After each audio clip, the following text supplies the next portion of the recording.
হলুদ রঙের এই ফলগুলোর নাম লটকন। গাছে গাছে ঝুলছে অসংখ্য এই ফল। মাত্র একটি গাছ থেকেই ৮০ থেকে ৯০ হাজার টাকা আয় করেন ইমামউদ্দিন সরকার। আমার এলাকায় এমন গাছ আছে ৮০,০০০ ৯০,০০০ টাকা বিক্রি হয়। আমার এইখানে একটা গাছ আছে ২ বছর আগে আমার ৯০,০০০ টাকা বিক্রি ছিল এক গাছ আল্লাহ দিছি। এমন ফলে ভরা ২৫০ থেকে ৩০০ গাছ আছে ইমানের বাগানে। বাগানের ভেতরে ঢুকলে মন ভরে যাবে যে কারোর।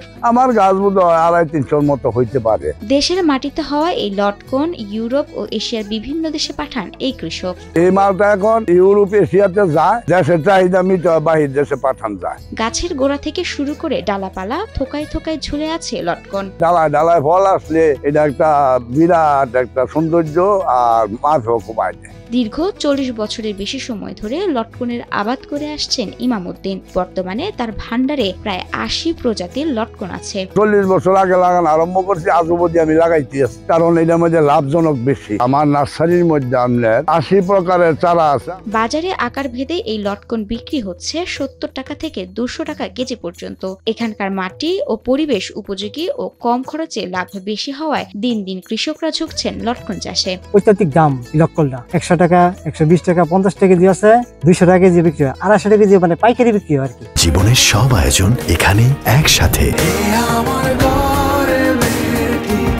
একসময় জংলি ফল হিসেবে পরিচিত ছিল লটকন। বিক্রি তো দূরের কথা, কেউ খেতেই চাইতো না। সেই লটকনে এখন হচ্ছে কৃষকের দিন বদল। আগে জঙ্গল হয়েছে, কেউ খায় নাই, এখন যদি খায় লাগাও। আমরা আগে কাঁঠাল বেচা হুটকিও কিনে খাইতেছি না, তা ইচ্ছা তা ওই পারি। অনেক সুখী আমরা এটা দিয়ে। বিগত সময়ে বিভিন্ন ফলের আবাদ করে অর্থনৈতিকভাবে তেমন লাভবান না হয়ে লটকনে ভাগ্য বদলে যায় ইমামউদ্দিনের। বর্তমানে নরসিংদীর শিবপুরের লটকনের খ্যাতি ছড়িয়েছে দেশ জুড়ে। আমাদের নরসিংদীর এলাকার লটকনের মতো টেস্ট বা এত মিষ্টি কোন এলাকাতে হয় না, এটা আমরা প্রমাণে পাইছি। এখানকার লটকন যায় দেশের আনাচে কানাচে।